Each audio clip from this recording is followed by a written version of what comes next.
رسیدیم به قسمت 24 از داستان شهرزاد. گفت ای ملک جوانبخت، چون جده این سخن بشنید در خشم شد و به خادم گفت مگر پسر مرا به دکه طباخان برده ای؟ خادمک هراسان کرده ماجرا پوشیده داشت و گفت به دکان نرفتیم ولی از دکان گذشتیم. عجیب گفت به خدا سوگند به دکان اندر شدیم و خوردنی خوردیم و او را طعام بهتر از طعام تو بود. جده عجیب برخاسته ماجرا به شمس الدین باز گفت. شمس الدین خادمک حاضر آورده با او گفت عجیب را از بهر چه به دکان طباخ برده ای؟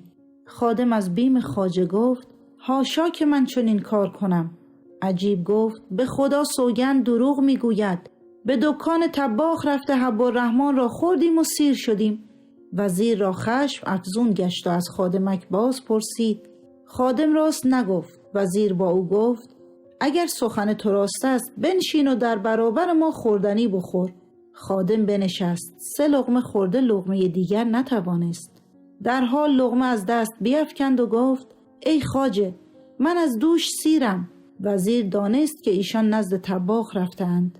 آنگاه کنیزکان را فرمود که خادم را بر زمین انداختند و او را بیازردند.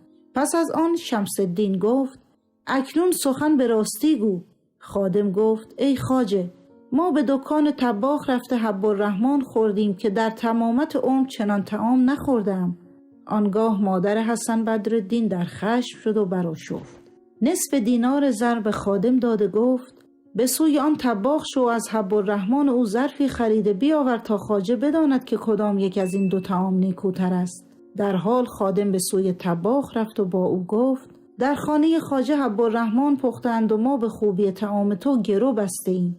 این نصف دینار بستان و حب الرحمن بده و آن را خوب بساز که در سر طعام تو بسی آزار برده ایم.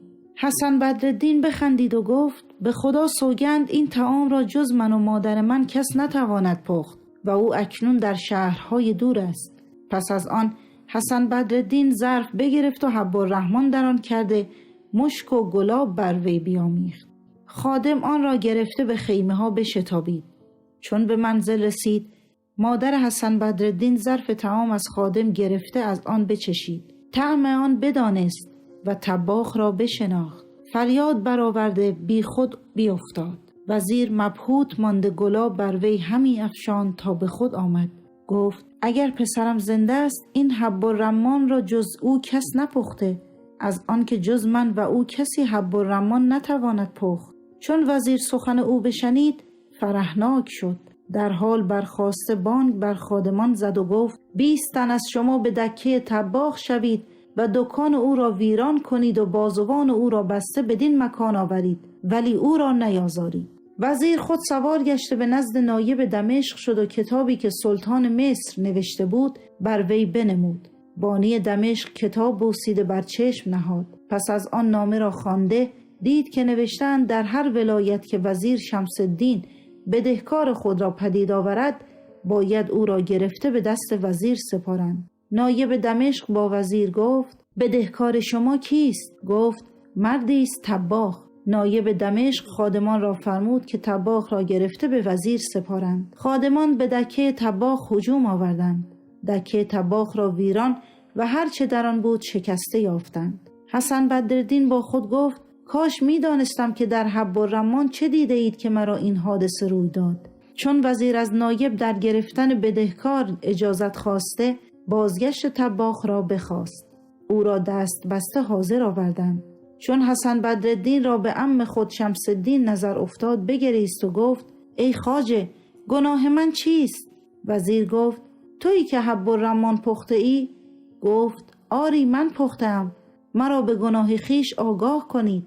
وزیر گفت همین ساعت تو را از گناه بیاگاهانم. پس از آن بانگ به خادمان زد که اشتران بیاورند. خادمان اشتران آوردند. حسن را به صندوق گذاشته بارها بر شتران بنهادند و فی‌الفور روان شدند.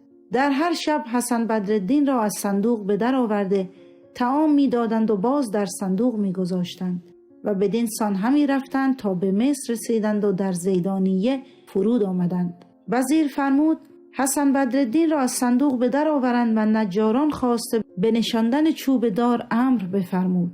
حسن گفت چوب دار را بهر چه می‌خواهی؟ وزیر گفت تو را به دار خواهم کرد. حسن گفت گناه من چیست؟ وزیر گفت حب الرمان را نیکو نپخته بودی و آن را فلفل کم بود. حسن گفت حبس من بس نبود که می‌خواهی به سبب این گناه جزئی مرا به دار کنی؟ وزیر گفت به همان گناه ببایدت کشت. حسن بدرالدین محزون شد و در کار خود به فکرت اندر بود که شب برآمد.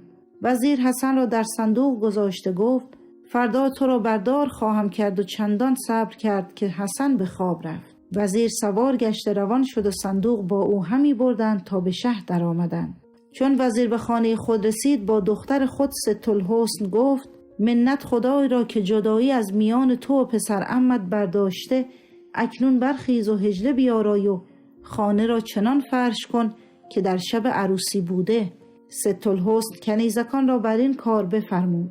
آنگاه وزیر ورقه ای را که صورت اساسیه خانه بر آن نوشته بود گرفته فرمود که هر چیز را به مکان خود بگذارند، بدان سان که اگر کسی ببیند آن شب را با شب عروسی فرق نکند. پس از آن وزیر ست الحسن را گفت که خیشتن را آرایش داده به حجله اندر شو و با او گفت چون پسر عمت نزد تو آید با او بگو که در آبخانه دیر کردی. پس از آن با او بخسب و تا بامدادان با او حدیث کن. پس از آن شمس الدین حسن بدرالدین را از صندوق به در آورده بند از او برداشته جامه های او برکند و پیراهنی بلند که در هنگام خواب می پوشید بپوشانید و با همه این کارها بدرالدین در خواب بود. پس از آن از خواب بیدار شد و خیشتن را در دهلیزی یافت روشن. با خود گفت یا رب این خواب است یا بیداری است؟ آنگاه برخاسته نرم نرم میرفت تا به در دیگر رسید و خود را در خانه‌ای دید که شب عروسی در آن خانه بود و نظرش به حجله‌ای که سریر در آن حجره بود بیفتاد و دستار خود بر فراز سریر بدید و ردایی را که بدره زر در میان او بود در کنار بالین یافت. گاهی پای پیش و گاهی پس می نهاد و با خود می گفت آیا خواب می بینم یا بیدارم که من اکنون در صندوق بودم؟ القصه حسن بدرالدین در غایت تعجب ایستاده حیران بود که ست الحسن گوشه پرده برداشته با او گفت چرا نمی آیی و از بهر چه در آبخانه دیر کردی؟ چون بدرالدین سخن او بشنید و او را بدید بخندید و آهسته آهسته پیش رفت و در قضیه خود حیران بود. ست الحسن گفت از بهر چه حیرانی؟ تو در آغاز شب بدین سان نبودی. بدرالدین بخندید و گفت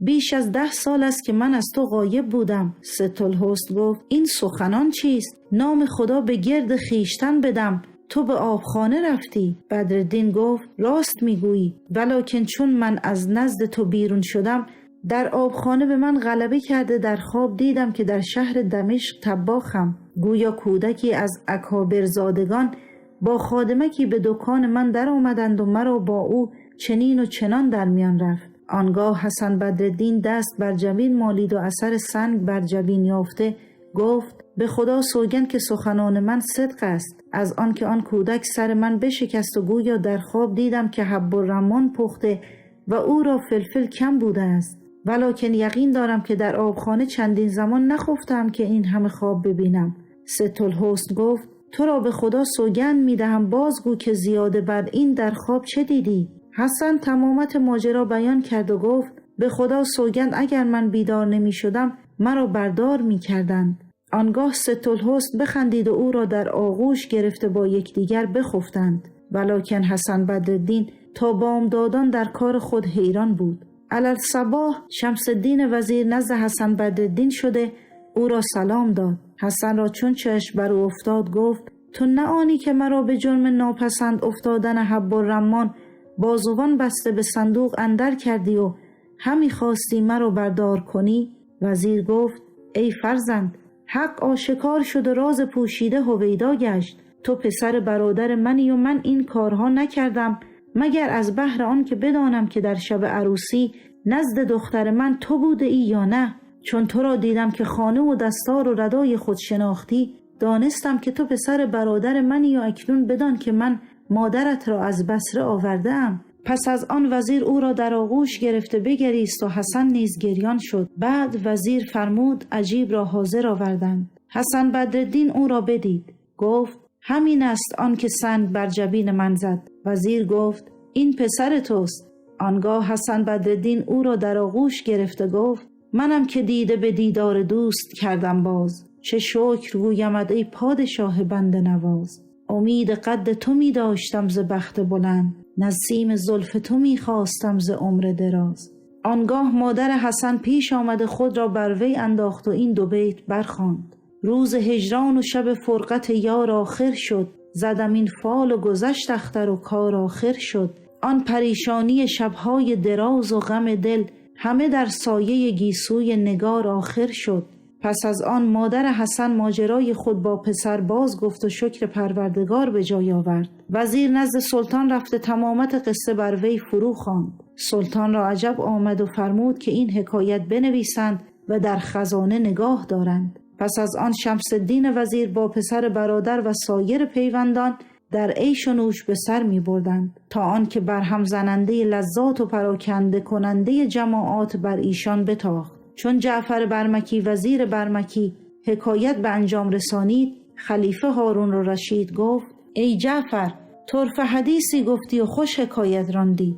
آنگاه خلیفه کنیزکی از خاصان خود بر آن جوان که زن خود را کشته بود بداد و او را شغلی سپرد. چون شهرزاد قصه به پایان رسانید گفت ای ملک پیروزبخت، این حکایت طرفه تر از حکایت خیاط و اهدب و یهودی و مباشر و نصرانی نیست. ملک گفت حکایت ایشان چگونه بوده است؟ شهرزاد گفت ای ملک، شنیدم که در زمان گذشته در شهر چین خیاطی بود نیکبخت و فراوان روزی که نشاط و طرب دوست می داشت و پاره وقتها با زن خیش به تفرج می رفتند. روزی هنگام بامداد از بحر تفرج برآمدند و شامگه به سوی منزل بازگشتند. در سر راه گوش پشتی را یافتند که دیدن او خشمگین را بخنداندی و محزون را غم از دل بردی. خیاط با زن خود برای دیدن او پیش رفتند. پس از آن که خواستند او را به خانه خیش برده با او ندیم شوند و مضحک اش کنند، اهدب دعوت ایشان را اجابت کرده با ایشان برفت. در حال خیاط به بازار شد ماهی بریان گشته و نان و لیمو خریده بازگشت و به خوردن بنشستند. زن خیاط پاره‌ای بزرگ از گوشت گرفته در دهان اهدب فرو برد و دست بر دهانش نهاده گفت باید این لقمه نخاییده به یک نفس فرو بری. اهدب ناچار لقمه فرو برد و استخوانی راه گلوی او گرفته در حال بمرد. چون قصه به دینجا رسید بامداد شد و شهرزاد لب از داستان فرو بست. دوستان عزیزم، امیدوارم که لذت برده باشید. نظر زیباتون رو واسم کامنت کنید. ایام به کامتون.